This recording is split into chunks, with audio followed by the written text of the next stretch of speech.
बाबा नमस्कार. नमस्कार. बाबा काय नाव तुमचं? तुकाराम दगडू निंबारकर.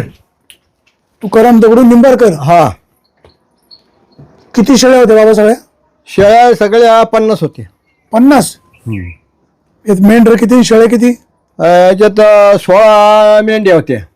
16 मेंढ्या. हा 16 शेळ्या आणि काय बाकीची बकरं बारकाली. आज वार आहे शनिवार. हा शनिवार.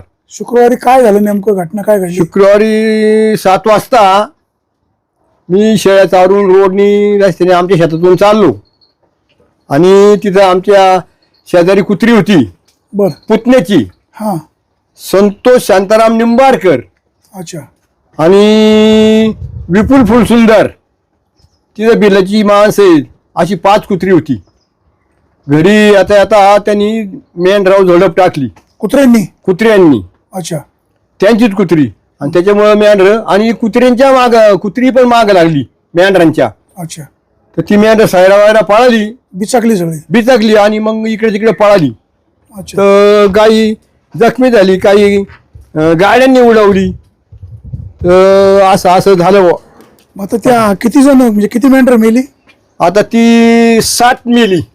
7 मेंढर जागेवर मेली. हा 7 जागेवर मेली. आणि काय बारके बकरे? आणि एक पाठ होती, ती पाठे मेली. 3 झाली एकेला, ती पाठे पण मेली. आणि आता एक बोकडू एका शेतकऱ्याने राहिलं होतं. मग आमच्या मुलाला फोन केल्यावर ते बोकडू एक बोकड आणला इथं. ते आले बोकडू आता इथं. तर किती रुपयाचं नुकसान झालं असेल? आता ही 15,000ला एक म्हणले. बघा हिशोब करा. त्याच्यामध्ये 3 बारकाल्या होत्या. एक नर मेला, 2 घेटे मेलं आणि 2 गाभणी मेंढ्या होत्या. अशा एकूण गेल्या एवढे. दररोज शेळ्या मेंढर चारायला जाता कुठं? इथं आमच्याच गावात आहे परिसरात. इथं एवढ्या जाग्यात कुठं जात नाही कुणक. रस्त्याला लाईट नसल्यामुळे झालं का? लाईट तर तिकडे होती बाजूला म्हणा, पण शेतातून जाताना कुत्र्यांनी उडी मारली याच्यात मेंढरांनो. आणि ह्या काय मेंढी अजून आजारीचे. मेंढीला पकडलं होतं. आमची मंडळी ती माणसं आली बरं का. कुत्र्यांनी पकडलं होतं? हा कुत्री माग लागली. काय काय म्हणले नाही का मग? तेव्हा आहे का तेव्हा का कुत्र्यांनी म्हणले काय ते म्हणले वाघ आला म्हणले. आता म्हणते वाघाला म्हणते? हा वाघाला बी टाकले म्हणजे असे म्हणतात ते. म्हणजे सोयीचं कारण सांगतात. हा आता कसं आहे, सरकारकडून काही भेटलं तर आभार आहे आपले. बरोबर. काही तर आता नुकसान तर झालीच आहे. काय पोलीस स्टेशनला अर्ज वगैरे केला का? गेला होता आमचा मुलगा पोलीस स्टेशनला. बर. आणि आता तिथं पोलीस पाटील आला होता. आत्ता 2 अधिकारी आले होते तिथं बघायला. बर. पंचनामा करायला? हा पंचनामा ते म्हणजे सोमवारी करू. पण ते जे मिळलेले होते ते इथं त्याचा विल्हेवाट लावला. मग पुढे ठेवायचे नाही का. बरोबर ना. असं आहे. तुम्ही किती वर्ष हा व्यवसाय करता? हा 60 वर्ष झाले. मग 60 वर्ष. तुमचं पूर्ण नाव काय? तुकाराम दगडू निंबारकर. 60 वर्ष हा व्यवसाय करता? हा आमचे म्हणजे वडला परंपरापासून. तुमचं शिक्षण किती झालं? शिक्षण काय 3रीत झालं. अच्छा. हा लय झालं. पण हा व्यवसाय एक 4 बकऱ्या होणारी. इथं बिबट्याची भीती नाही का? 14 खाल्ली बिबट्यानी. 14 खाली? हा दादा हे सगळं मोकळच मग? 22,000ची एक शिडी आत्ता खाली बघा. मग हे शेड पॅक का नाही करते? बोर्डचे काटे आहे. इथं सरकारने हे लावलं, पिंजरा लावला होता. ते पिंजऱ्याचा काही उपयोग झाला नाही. आणि ती दुर्बीण लावली बघा. ती दुर्बीण चालू नाही. बर. हा दुर्बीण चालू नाही. नाही आता इथे हे शेड सगळं मोकळच आहे. बिबट्या या झाडावर चढून येऊन हा 2 वेळा आला होता ना. 2 वेळा येऊन शेड पॅक का नाही करत? आता मी दमलो आता खरं सांगायचं म्हणजे. हा धंदा आता करावा का नाही करावा असं झाले बघा. मुलगा काय करतो? मुलगा शेतीच करतो ना. कांदा बिंदा आहे. तुमचं वय किती? आता मी 75 वर्षाचा होत आलो. 75 वर्ष? हा 75 झालं. थकत नाही का? थकत म्हणजे शेळ्याचं दूध पितो मी. 3 टाइम दूध पितो. 3 टाइम? हा. किती पिता? 1 लिटर? अर्धा लिटर 1.5 लिटर पितो तसं दूध. हे शेळ्यांचं दूध. आणि शेळ्यांचं दूध एकदम उत्तम चांगलं. जेवणाला आहार काय घेता? हा आर आता दही चपाती खाल्ली शेळ्यांच्या दुधाची. अच्छा अच्छा. हा आता बघा बा काय तुमचे याच्याने असेल तर झाडाचा झाला फायदा. हा शासनाने काय दिलं तर काय जे होईल ते. आपल्या पत्रकाराला गेलो होतो मी. कोण हो? आपला सर. पाटील सर. त्याला पहिला सांगायला गेलो, त्याला म्हणलं की जाऊन तेवढं फोटो तरी काढा. अच्छा अच्छा. हा तर हो पाटील सरांचा आलता, मला पण फोन आलता. तर तो म्हणला मी काही येत नाही पण बातमी देतो म्हणला. हो हो. हा तर त्यांची आणि 14 गेली तर ती एक शेळी सापडली 3 बकरं. मग आता एकूण किती शेळ्या मेंढर ठार झाली? आता 7 एकूण का 8 आता जागेवरपास ना? जागेवरपास तर एक सापडलं म्हणल्यावर 7च बनायची. बरोबर ना. हा एक बोकड सापडला, एक दुसऱ्या शेतकऱ्यांनी याला होता. म्हणजे 7 शेळ्या किंवा 7 मेंढर? 6 मेंढ्या, 6 मेंढर आणि 1 पाट. एक पाट. हा एक बोकड आणि 2 गेट होतं असं बारकालं. बरं बरं. आता या कास आहे यांचं दोचं काय करायचं हे बघा. जाम झाल्या कासा. ह्या मेंढीचं एक आलं हे बघा.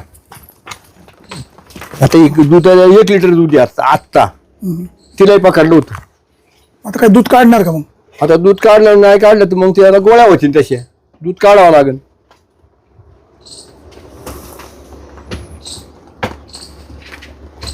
बरी आहे शेळ्या शिट्टीवरची आहे माझ्या. शिट्टीवरच्या म्हणजे? शिट्टी वाजली तर सगळ्या शेळ्या एकत्र येतात. आता मी शिट्टी वाजवली तर शेळ्यांचा आवाज तुमच्या याच्यात जाईल टेप होऊन. शिट्टी मारली ना शेळ्या येतील सगळ्या. मारावर शिट्टी? तिकडे यावं लागेल. शेळ्या परत आपण गावडू या इकडे. काय नाही मी शिट्टी मारतो शेळ्या बाहेर येतील सगळ्या. हा शेळ्या सवय झाली. शिट्टी मार नाही नाही ही परंपराच आहे आमची. शेळ्या बघा आता तुम्हाला दिसतील शेळ्या शिट्टी मारल्या बाहेर येतील त्या.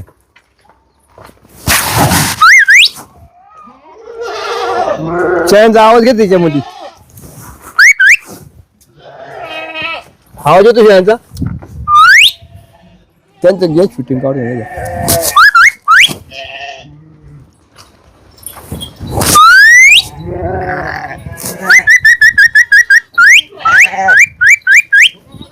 बघा ही काला कोणी जवळ नाही आली. आता शेतावर चारायला जेव्हा नेता पुढे लांब लांब गेलं तर पळत येतो का? कोणत्या खांडात गेलं तरी कुठं जाते नाही. कोणता माल खाते नाही. शिट्टी मारल्या माग येते. आता शिट्टी मारलं परत आज जाणार का? हा शिट्टी मारल्यावर आज जाणार परत त्याच्या. हे म्हणतात आता चारायला कुठे नेणार यांना? चालेल आमच्या शेतात तिथं दररोज रोज नाही होत. कांद्याची वावर मुकली ना तेव्हा त्या कांद्याच्या वावरसाठी जातो ना. एवढ्या जागेत कोठऱ्याच्या एवढ्या जागेत चारत असतो. बाकी काय नाही. बघा किती या सगळ्यांनी सुट्टी काढून घ्या हाय का? हो बरोबर बरोबर. बरोबर. आपलं काय नाव आहे? माझं नाव सुरेश वाणी. हो मग ते मला सांगितलं होतं कोणतरी सुरेश वाणी पत्रकार आहे हो मीच आहे बाबा. आज मुलाखत झाली बा. हो हो. हा झाली मुलाखत. चला काळजी घ्या. हा ओके नमस्कार. नमस्कार नमस्कार.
बातम्या शेतीच्या, बातम्या मातीच्या, बातम्या अन्यायाच्या, गुन्हेगारीच्या,